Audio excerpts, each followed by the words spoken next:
you film the movie, and then you sell it on DVD to people. A chalet with a normal bed, some warm water. That's my style.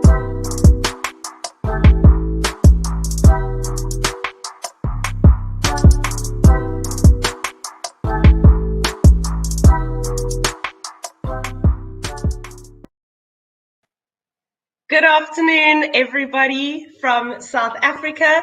My name is Claire Satchell, and I am an online ESL teacher.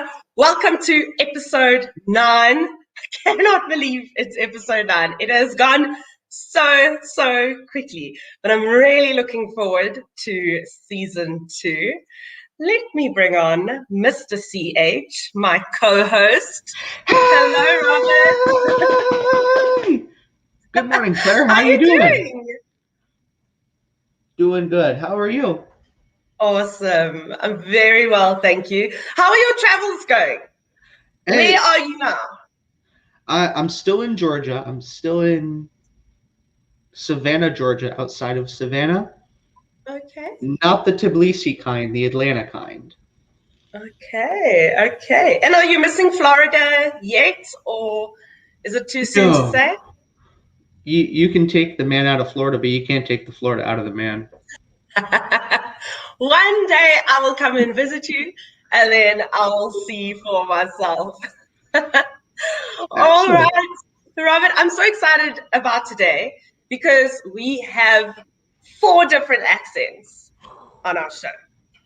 All right, so South African here, American Robert, and then we have Miss Victoria Carey, all the way from the UK.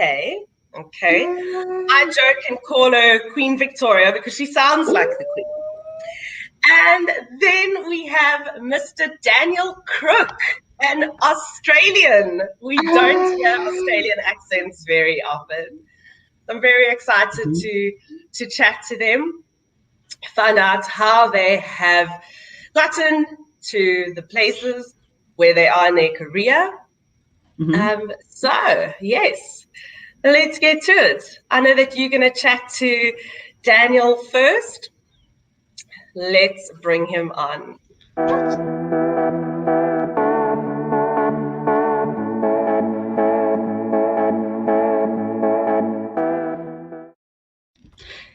Hey, Dave! Hello, Robert. Hello, guys. Hello, everyone.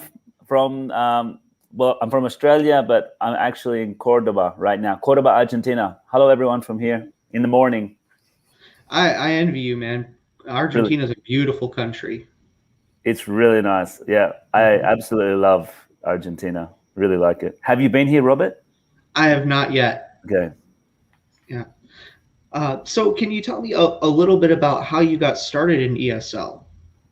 Okay. So I was traveling I started an exchange program when about, 12 years ago or 13 years ago, I started, and I went to Italy. So I was learning Italian in a small town near Florence.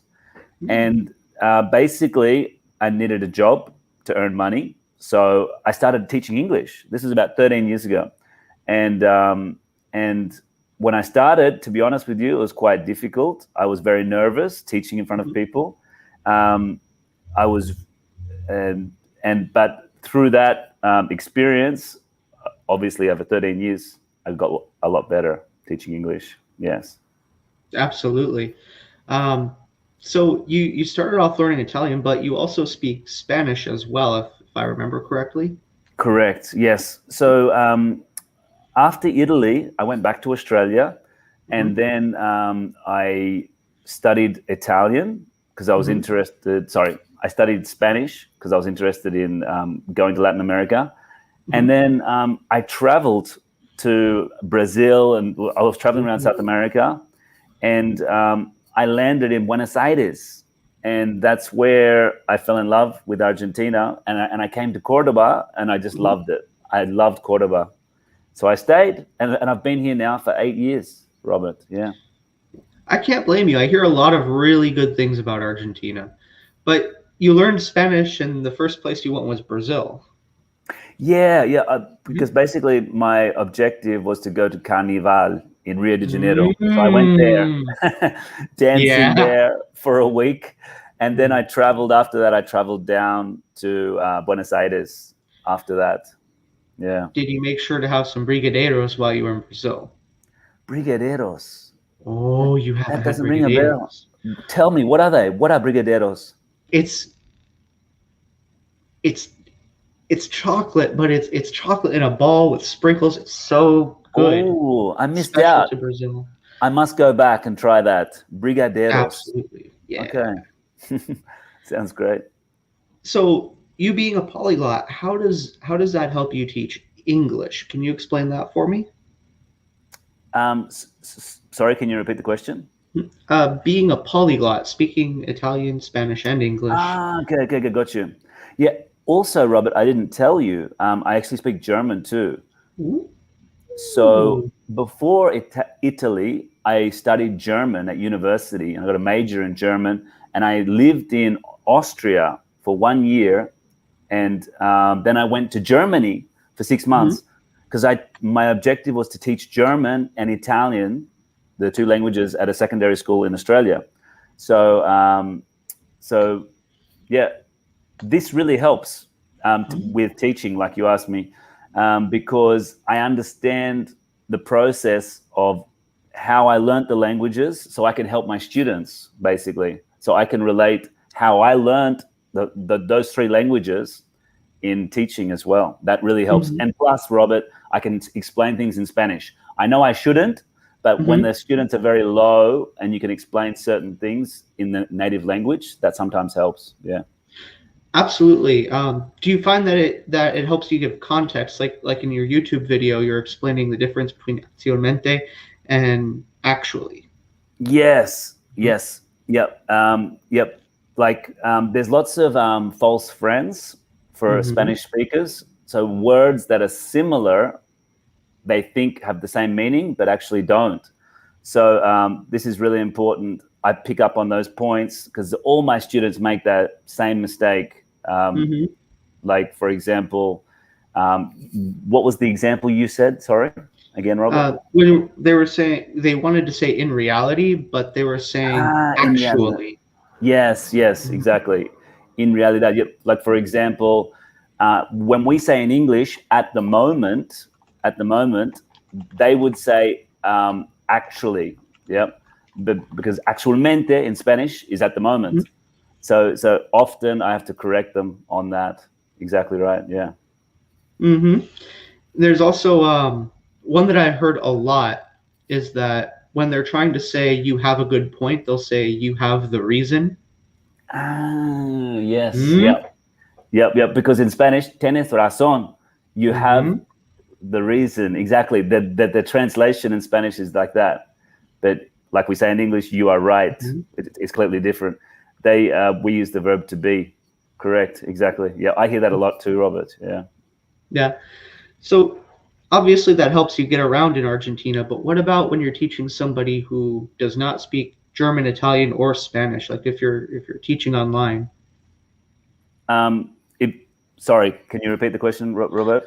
How does understanding these other languages help people who don't speak any of them? Like, let's say you're teaching someone who speaks Kazakh or Farsi or Chinese. Okay. Yeah. In that sense, I can't go back to the native language. So I think about how I used to learn the language myself and what helped me specifically. Like small examples, for example, to learn Spanish and Italian, I would write 5 words on a piece of paper next to my bed every day. And I'd repeat these words every day over 5 days, because then it goes into your long-term memory. So little things like that, I often give tips what helped me, because now I speak fluently Spanish, German, and Italian. And those little things that helped me, I know that really worked. I tell them those tips as well. Yeah. Yeah. When we were learning Spanish in high school, it was very book heavy. How do you feel about textbooks? Do you feel like they should just be a guide, or do you feel like they can be really useful? Yeah, it depends on the context and the age, obviously. In school, textbooks are good. Obviously, with technology now, with computers and software, much better, much more engaging, definitely. So I would recommend online apps, definitely, rather than books, as that's quite, I don't like to say the word boring, but students can get more engaged, like with online games and things like that. Do you know what I mean? Yeah, I remember just seeing the word bank and being like, oh, I gotta copy all of this down. Yeah. Wouldn't it be good if it was like the Matrix and you could just put it in your head, the book? I used to dream of that. Yeah. Yeah, it's like just wake up one day and be like, I speak Turkish. Yeah, exactly. Yeah. Just insert the book in your head. That would be amazing. Can you imagine how much time that would save if you didn't have to learn the grammar behind Arabic? You could just upload it to your brain. Imagine. Who knows? The future, it's possible, right? Absolutely. So do you feel like you get more value out of students where you speak their first language, or do you feel like you have to improvise more and it gives them a sense of teamwork? In a sense, like I really don't use the go back to their native language. So I try to always stay in English. So I remember when I first started, I didn't speak, for example, in Italy, when I was teaching English in Italy, I didn't speak Italian. And my colleague told me, Daniel, it's actually better you don't speak a word of Italian. So the students are forced to speak English. So in a way, I think it's better if you don't speak the native language as well. It can force them to actually speak English. Okay. Yeah, it kind of reminds me of a comedian I was watching. He goes to this foreign country. He doesn't speak any of the language. And he tells his teacher, I can't speak, read, or write the language at all. And she goes, believe me, I'm well aware of that. And everybody had to speak English around him. Yeah, they were forced to, right? Yeah, exactly. Got you. So that can be a good situation for that as well. What do you do when a student gets frustrated that you don't speak their language? Good question. What do I do? I suppose just try to be patient and positive, and take it down a notch, if you know what I mean. If they're frustrated and they don't understand, I'd go to a more basic level, change the subject, find out something that they really like, focus on something that you could change that when they're frustrated in that moment. You could say, so what is it that you really love, or what's your hobby? And then focus on that, change the focus on something that they love. And that will totally, and obviously get them talking. I have this theory, Robert, let the students talk. Like I let them talk 80% of the time in the class. People love the sound of their own voice, right? They love talking about themselves. So, and when I give examples in English, I always talk about them. So for example, if someone's a cook, I say, well, so when you're cooking, talking about them is the key, right? They love, everyone loves talking about themselves. So a good teacher will never use examples about me. I don't talk about Argentina. I don't talk about my examples as a teacher. I talk about them. And this really engages them, using their names. Another trick, Robert, like it sounds really obvious, use their names constantly. In one lesson, I'd say their name probably 20 or 30 times. That's awesome, Robert. Robert, that's so cool. You know what, Robert? When you say the name of the students, it engages them and builds the relationship. It really, I use that a lot. Works well. Absolutely. It's a great way to connect with someone. It makes them feel like they're a part of the conversation. Definitely. Yeah. Because the last thing you want is the student there bored, thinking, when's this lesson over? You know what I mean? You're constantly engaging them, letting them speak, and talking about them, using their name. Yeah, exactly right. So do you do a lot of one-on-one teaching, or do you do a lot of group classes? I do one-on-one, probably 50%, and then 50% group. But I much prefer group because I feel like I'm on show, if you know what I mean. And you get the nerves, and you become. I enjoy it more because I feel like I'm giving more value to more people, and so. But yeah, 50-50, I'd say. Okay. So when so I feel like I'm beating a dead horse, but when you're when you are speaking with students who know that you speak their native language, how do you avoid using it? What kind of conversations do you have with them to let them know that, hey, this is an English class, not a German, not an Italian or Spanish class? No, I just tell them from the beginning, guys, no Spanish. Like this is an English class. You're paying for these classes. We're going to be speaking in English. And I know what you mean. Sometimes between the students, they start talking in Spanish. So I say, hey guys, no Spanish. I just say that, no Spanish, guys. Be hard, be strict. Yeah, you have to. And they actually appreciate that. Because they can't help it sometimes that they just slip into the wrong language, into their mother tongue. But you say, no, I'm very strict in that sense. Yeah. Absolutely.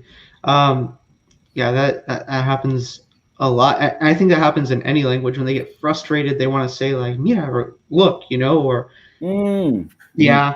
Yeah. It just slips out, right? Por favor. No. Hey, stop it. No Spanish. Yeah. Exactly right. Awesome. Well, yeah. Thank you, Dan. It's been a pleasure speaking. Can I call you Dan or Daniel?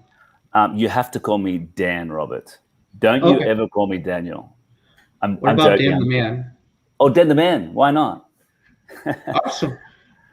Yeah. Thank you, Robert. No, it's been awesome. Thank you so much for having me on the show. Like, it's a real privilege, guys. It's awesome. Thank you, guys. And hello to everyone watching. Thanks for watching, guys. Really cool. Thank you, Dan the Man. Cheers, Robert. You're the man too. Thanks. Thank you.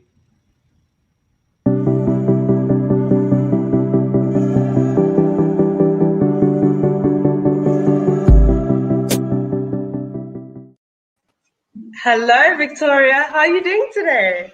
I'm well, thanks. How are you, Claire? Nice to see you. Good. Lovely to see you too. I love the matching lipstick with the shirt. Very nice. I'm taking tips. I'm quite well known for my red lipstick. Yeah. Oh yes, of course. I also I say that I wear lipstick to class so that the students can see my mouth and how it moves. I think it does help somehow. Exactly. It draws attention to. There you go. So please, can you give us a brief background about how you got to this position and teaching ESL online? Sure. I never, ever considered English as teaching, anything as a career. I did maths at university, and then I became an accountant. I was a tax advisor in London, and it was after I had my first son. I didn't want to go back to that corporate world, so I started teaching accounting, and I really loved it. And suddenly realized I want to teach. Then we wanted to travel, and there's not much call for teaching UK accounting around the world, so I thought, why not train as an English teacher? So I did my CELTA course, and off we went, and I started teaching face-to-face in a classroom in Spain. And yeah, then just through a colleague, I heard about an online job and started doing that to supplement my income. And yeah, it just went from there. Incredible. what would you say are the pros and cons to teaching offline and teaching online? Because you don't teach offline anymore, do you? No, good question. I'll start with offline teaching, face-to-face. Some advantages of that are quite theatrical. So you can move around. I mean, watching Robert is great and watching all of his. You are sort of limited to this little square. In a classroom, you can move around the whole classroom. I would stand on tables and go under the table to illustrate on and under and through, you know, and you can get students doing that as well, and you can get them moving with each other. And of course, moving is a really great way to learn things. So that's a real advantage of being face-to-face. What's another advantage of face-to-face teaching? It's just easier to do things like you can sort people by height. She is taller than he is, and by age, it's easier to do group activities like find someone who. All of those kind of things are easier. I mean, there are ways to do things like this online, but it requires a lot more creativity. Yes, there are limitations, certainly. Yeah. On the negative side, as Dan was talking about students with the tendency to talk in their native language, that can be a big problem in the physical classroom, because when there's a group of people with the same native language together, they will tend towards doing that. So you have to be much more careful with that. When you're teaching online, you have a mute function. Not only can you say, right, no Spanish. If they keep doing it, you can mute them. Absolutely. Sometimes I've entered breakout rooms and they're speaking a different language. I'm like, guys, this is an English classroom, please. Stick to the subject at hand. Okay, awesome. Absolutely. And I know that Robert and Dan touched on this, but I'd like your opinion for the other teachers, you know, applying for jobs, entering the market. What do you think the pros and cons are about teaching groups of students online and teaching one-on-one? I know that you teach one-on-one and you teach groups of students. Yeah. What's your preference? Oh, I don't have a preference. I love doing both of them, but there are definitely pros and cons of it. In a group scenario, especially when you have, this is a great advantage of online, you can have students from all over the world in the same class, and they can talk about cultural experiences, the differences in that. There's so much they can talk about and feed off each other, and that's amazing. And so it lends itself to wonderful group activities, really, really help them with English. And if students really hit it off with each other, getting to know each other, it can make it, you know, really more comfortable for them. A lot of people are a bit nervous talking with a native speaker, and Dan was saying you need to get them talking majority of the time. A lot of people feel much more comfortable talking with another non-native. So that's a real advantage of that, I think. On the other hand, it can be very difficult when there are students of different levels or with very different learning styles. That can be quite difficult to manage, and some students really totally have their own style of learning and their own pace of learning. Excuse me, that was my cat. Occupational hazard, no problem. I'm glad my dog's sleeping today. There's another disadvantage of online learning. I've had my cat walk across in front of a live classroom. Whoops, sorry. Where was I?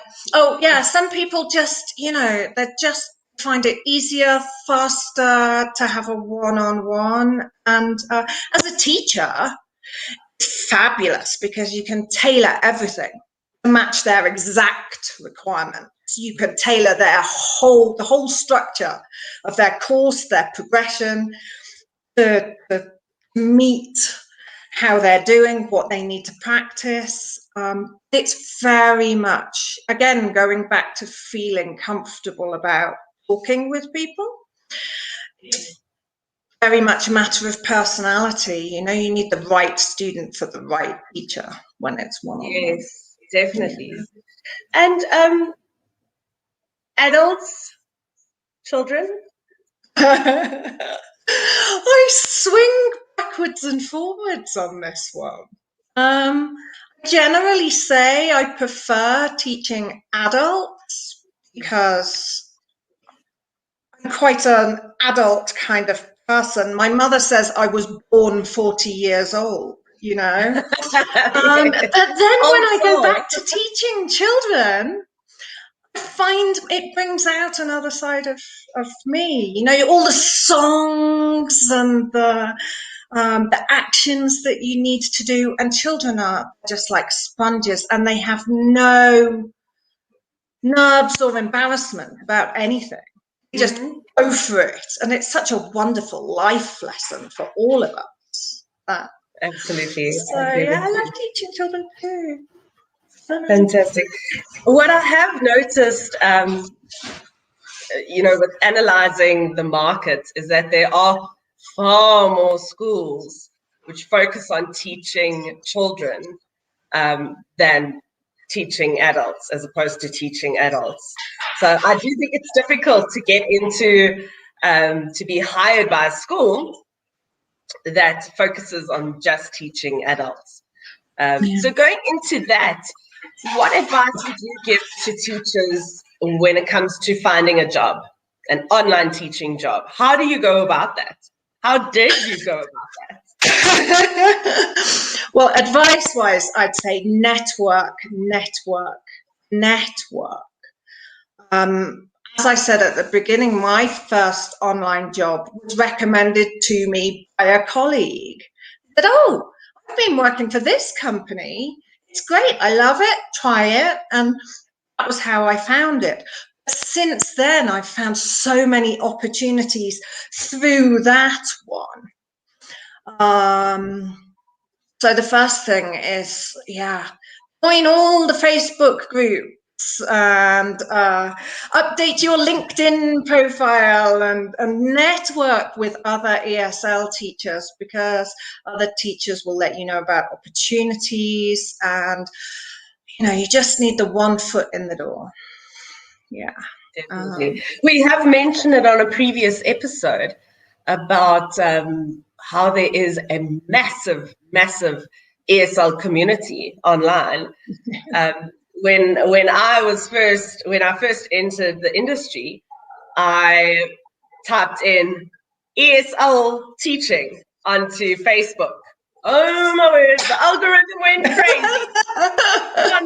Sponsored, all these adverts. And so that's some advice that I can also give teachers is, just search, and the internet will do its thing.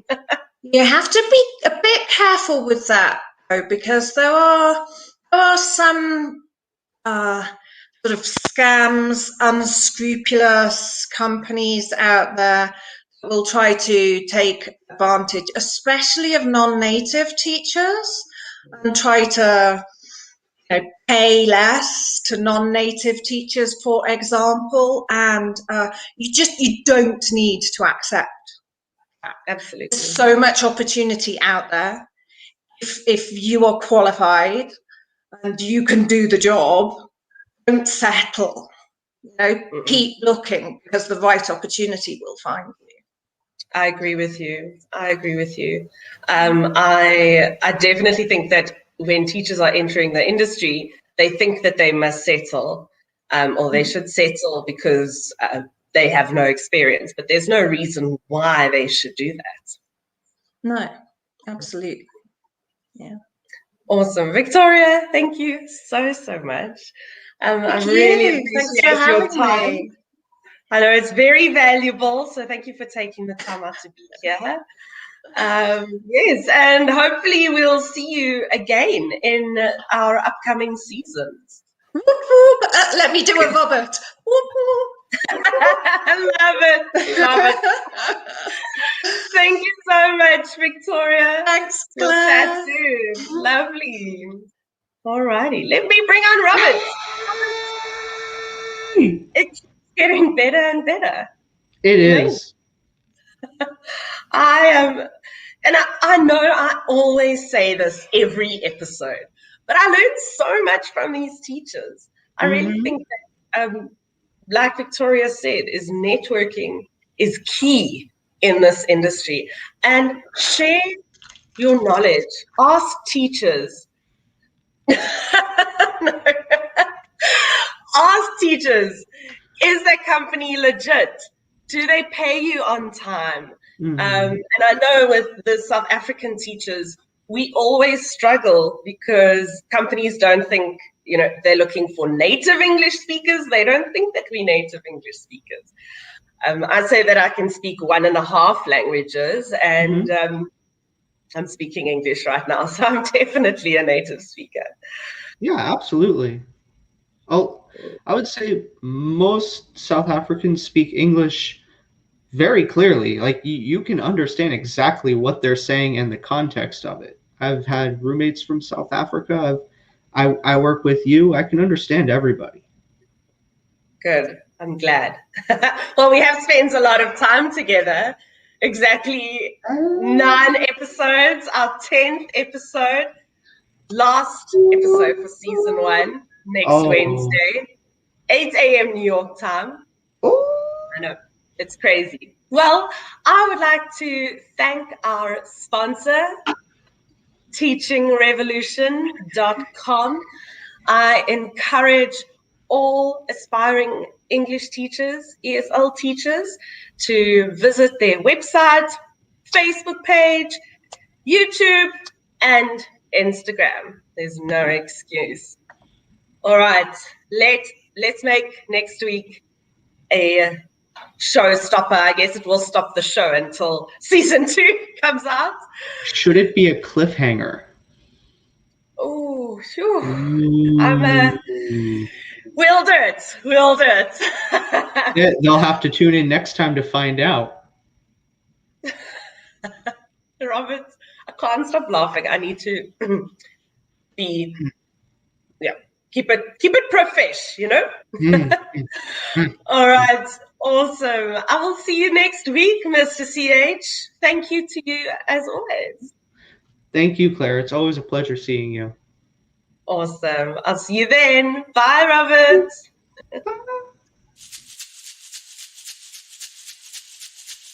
Bye.